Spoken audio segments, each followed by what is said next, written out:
kids. So today we'll take chapter number 4, that is pronouns in our English grammar. Okay, pronouns आप सबने पहले भी किए हुए होंगे. ठीक है, प्रोनाउन क्या होते हैं? That pronoun is a word we use in place of a noun.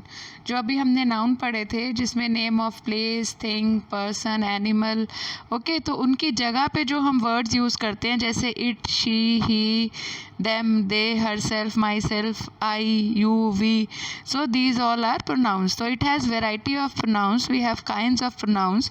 So in this chapter we will discuss all that pronouns and we will do exercise also. So pay attention everybody. Okay. Kinds of pronouns are 9 types of pronouns are given in this book. So first we will read personal pronoun. Personal as the name says, I, you, he, she, it, जो मैंने अभी आपको बोले. ठीक है ना? जैसे I am reading, I was studying, he is playing, he was studying, कुछ भी ऐसे करके. Personal pronouns such as I, you, he, she, it, we, they, me, his, her, us, them, and so on refer to one or more person, things or group. That is called personal pronoun. ठीक है, he met us in the park. तो he भी pronoun हो गया और us भी pronoun हो गया. ओके, जो highlighted है that is pronoun. I was studying, जैसे मैंने भी बोला I am playing. So okay, I is pronoun हो गया इसमें. ठीक है. Second is possessive. Possessive as the name indicates is for हमसे जो belong करता हो, जो हमारा हो. ठीक है. Someone owns something, जो हम own करते हो. जैसे this pen is mine, तो माइन हो जाएगा यहाँ पे. एग्जाम्पल यहाँ दे रखा है this furniture is ours, this painting is hers. तो जो इटैलिक वर्ड्स हैं, जो हाईलाइटेड बोल्ड वर्ड्स हैं, वो हैं pronouns. Okay, demonstrative pronoun. If you remember, noun का जो हमने चैप्टर पढ़ा था उसमें जो काइंड्स ऑफ नाउन थे वो भी ऐसे ही सिमिलर थे. इफ़ यू नो, याद हो थोड़ा तो अगर नहीं याद है तो please go and watch the video again. Okay, और सी योर टेक्स्ट बुक और सी योर एक्सरसाइजेस. तो ये सब तो बेटा आपको खुद ही करना पड़ेगा to make your knowledge more clear. I can just explain it to you, I can just clear your doubts 1 time, 10 time, 15 times, but rest of that thing what you need to do, that you need to keep in your mind. Okay ना, rules and जो भी उनके होता है सब कुछ कि क्या किस में कहाँ यूज़ होता है, that you need to remind and you need to keep it in your mind. Okay, so demonstrative pronouns जैसे पॉइंट आउट करते हैं, मैंने पहले बोला था नाउन्स में भी ना, दिस, दैट, दीज, दोज, तो यहाँ पे भी वही है. That is a colourful scarf, those skirts, दो स्कर्ट्स आर माइन, दो शर्ट्स आर माइन. ओके, ऐसे करके जो भी होता है. रिफ्लेक्सिव प्रोनाउंस उसमें भी था myself, yourself, himself, herself, itself, ourself. ठीक है ना, जहाँ पे ये लग रहा होता है. बट इसमें एक रिफ्लेक्सिव और एम्फेसाइजिंग दोनों में यही यूज़ होते हैं, my self, your self. But the difference क्या होता है, ध्यान से सुनेंगे कि जो रिफ्लेक्सिव होता है ना, that refer back to the subject of the sentence. वो उसी के बारे में बात कर रहा होता है. जैसे Asmita taught herself how to bake. ठीक है ना, उसने खुद को सिखाया कि कैसे बेक करना है. I worked on this chart all bye my self. तो ये किसको क्लियर कर रहा है, सब्जेक्ट को ही दोबारा रेफर बैक करता है. तो ये रिफ्लेक्सिव होता है. एम्फेसाइजिंग में ऐसा नहीं होता है. ठीक है. और जो रिफ्लेक्सिव प्रोनाउन है that is an important part of sentence. If we remove it तो सेंटेंस जो है कंप्लीट नहीं होता है. और जो एम्फेसाइजिंग प्रोनाउन है उसमें सेंटेंस की सेंस बनी रहती है. ठीक है. जैसे Gina made this herself, they decided to paint the house herself. तो उसमें था बाय देमसेल्फ, है ना, बाय, उसने कैसे खुद ने सीखा. तो ये थोड़ा सा डिफरेंस आता है. If will do the exercise and solve many more examples then you will get to know what is the difference between in these two. ठीक है. इनडेफिनेट प्रोनाउन जहाँ पे somebody, something, nobody, anybody, nothing, जो कि that is not definite, जो sure नहीं है उसको इनडेफिनेट बोलेंगे. ठीक है.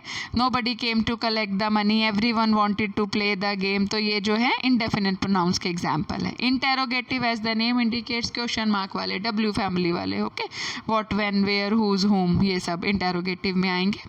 Like which of these bicycle is yours, whose bag is this, example as given. Distributive pronouns क्या होते हैं, each, either, neither, refers to a person और things one at a time. जहाँ पे हम एक की बात कर रहे होते हैं ना, जैसे नाउन्स में भी था कि एक बच्चे की हमने बात करनी हो क्लास में तो यस पर्टिकुलरली एक को मेंशन करके हमने बोलना हो, या बॉयज़ को बोलना हो तो each boy of the class will come in school uniform, ऐसा था ना. तो each of the girl was present, was given a present. तो ये वैसे ही एग्जाम्पल है. Neither of the suggestion is suitable. तो ये दीज आर द वर्ड्स जो डिस्ट्रीब्यूटिव प्रोनाउंस में हम यूज़ करते हैं. रिलेटिव प्रोनाउंस हो गए हुज, होम, विच, हुज, जहाँ पे एक सेंटेंस के बारे में हमें ज़्यादा इन्फॉर्मेशन मिलती है, उस वो रिलेटिव प्रोनाउंस के अंडर आते हैं. ठीक है, जैसे the man who is famous artist came to our school, मतलब एक आदमी जो कि इतना फेमस आर्टिस्ट है, तो उसके बारे में और ज़्यादा पता चला, एक एडिशन हुआ, फेमस आर्टिस्ट है, ठीक है, तो हु लगा उसके लिए, तो जो उसको जोड़ रहा है दैट इज़ हु, उसके प्रोनाउन वो किसके लिए यूज़ हो रहा है, उसी इंसान के लिए यूज़ हो रहा है हु, तो ये रिलेटिव प्रोनाउन है, ठीक है, जो सेंटेंस को और इन्फॉर्मेशन हमें देता है. Now we'll do the exercise. Underline the pronouns in these sentences and state what kind they are. ठीक है, first one is example, it is already been done. Second is we will be late if you don't wake up now. So that is a personal pronoun. Okay, we और you को underline कर लेंगे. Arva locked herself out of the house by mistake. Locked herself, तो वापस हमें subject के बारे में बता रहा है, अरवा के बारे में, तो ये कौन सा हो गया, reflexive pronoun. Okay. Fourth, these are the flowers I love. So these क्या है, डिमॉन्स्ट्रेटिव, एंड आई क्या है, personal. Okay. Fifth one, the fault is completely mine. Mine यानी मेरे से बिलोंग कर रहा है, तो पॉसेसिव प्रोनाउन है. द हॉर्स हु, जो अभी लास्ट एग्जाम्पल हमने पढ़ा, that is relative. The horse who won the race is called Chestnut, relative pronoun. Chestnut नाम का हॉर्स, जिसने रेस जीता, तो जो जिसने आ गया ना यहाँ पे, तो हु उसके लिए है, चेस्टनट के लिए, तो that is relative pronoun. Okay. Seventh, who knows, ये इंटेरोगेटिव क्वेश्चन मार्क है, यहाँ तो आंख बंद करके इंटेरोगेटिव लगा देना चाहिए जहाँ क्वेश्चन मार्क होता है. Okay.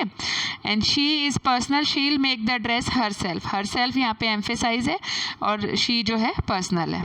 Each of the dishes is delicious, तो ईच क्या हो गया, distributive. Someone left a chocolate for me on my desk, तो समवन यानी पता नहीं है जिसके बारे में, that is indefinite, and me is personal. Okay beta, hope you all have understood exercise A. Moving on to B1, first one is given, this camera takes excellent pictures. personal pronoun add करने हमें इसमें. I like it very much, कैमरे के लिए ही लगेगा, it लगेगा. Okay. The birthday boy gave sweets to his friends and they thanked him. they लगेगा friends के लिए, और boy के लिए him लगेगा, ठीक है, that is pronoun. Mother said, Varun, you must help me in the kitchen. Okay. Fifth one, he completed his work and then helped others. We have a good teacher, she advised us to work harder, we always listen to her. My father told me, I want you to take these papers and put them in a folder, give them to me when I ask for them. And again I am requesting you बच्चे to please watch the video to understand your grammar chapters. ठीक है ना, और इसी में से अपनी text book fill करके बैठना before the live class. Okay. C में भी ऐसे ही है, पॉसेसिव प्रोनाउंस हमें डालने हैं, इनमें फिल इन द ब्लैंक्स में पॉसेसिव प्रोनाउंस ऐड करने हैं. We gave them our addresses and they gave us theirs. I do not have a lab coat, can I borrow yours. Sayantan bought a new car, the red one is his. She once got an award for a poem of hers. Many friends of ours got us sweets for Diwali. ठीक है. Now moving on to D1. Distributive, demonstrative, indefinite or interrogative. This is interesting. Do it nicely. Neither of these shirts, first one is already been done. Second, neither of these streets lead to the park. These or those are my socks, कुछ भी आ सकता है इसमें से. Question mark है तो which book did you choose to buy in the end. Each child is different, each आएगा इसमें. Okay. each child is different. This or that is the girl who got the first prize, दोनों is applicable. A prize will be given to whoever can solve the puzzle, whoever will come. 8th में who can take me home, कौन मुझे घर ले जा सकता है. Okay बेटा. Now emphasizing and reflexive, this is also very interesting one. Second, Vishal hurt himself while he was running down the street. तो ये रिफ्लेक्सिव हो गया, उसी के बारे में बात हो रही है विशाल के. He himself made the observation, emphasizing. We have got ourselves, spelling इसकी OURSELVES होता है. ओके. रिफ्लेक्सिव. अगले में भी we enjoyed ourselves at the party. You have set yourself an impossible goal. Reflexive. She was sitting by herself. Reflexive. I cannot bring myself to do it. Reflexive. Okay. Now in next one you need to underline the relative pronoun. ये सबसे easy है. तो जहाँ पे भी second sentence शुरू होता है और वहाँ पे जो जॉइनिंग वर्ड हमें दिखता है, that is a relative pronoun. Who, whose, that and that. In these of the 5 sentences. Hope you are writing it and completely understanding it. 6, 7, 8 में भी ऐसे ही है, that, whom and that. Okay, now join the sentences using suitable relative pronoun. तो हमें कैसे इनको change करना है, first one example it is already given. हाँ, तो this you need to write in your notebook. ठीक है, ये दोनों एक्सरसाइजेज जी और एच वाली एक्सरसाइजेज दोनों you need to write in your notebook. Okay, these are the boys who won the bronze medal in hockey. पूरा सेम रहेगा, they cut करके हु हो जाएगा।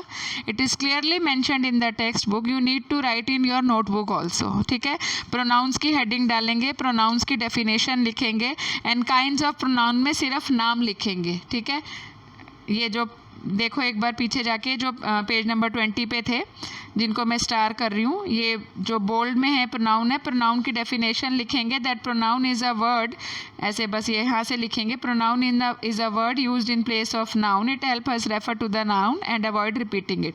तो काइंड ऑफ प्रोनाउन डाल के पर्सनल प्रोनाउन, फिर एग्जाम्पल, ऐसे आगे करके, फिर पजेसिव प्रोनाउन, फिर एग्जाम्पल, देन डिमॉन्स्ट्रेटिव, ऐसे ही सबके एग्जाम्पल ऐसे करके लिख देंगे कौन से वर्ड हम यूज़ कर रहे हैं। ओके, और जी और एच वाली एक्सरसाइज लिखेंगे नोटबुक में इंग्लिश ग्रामर की।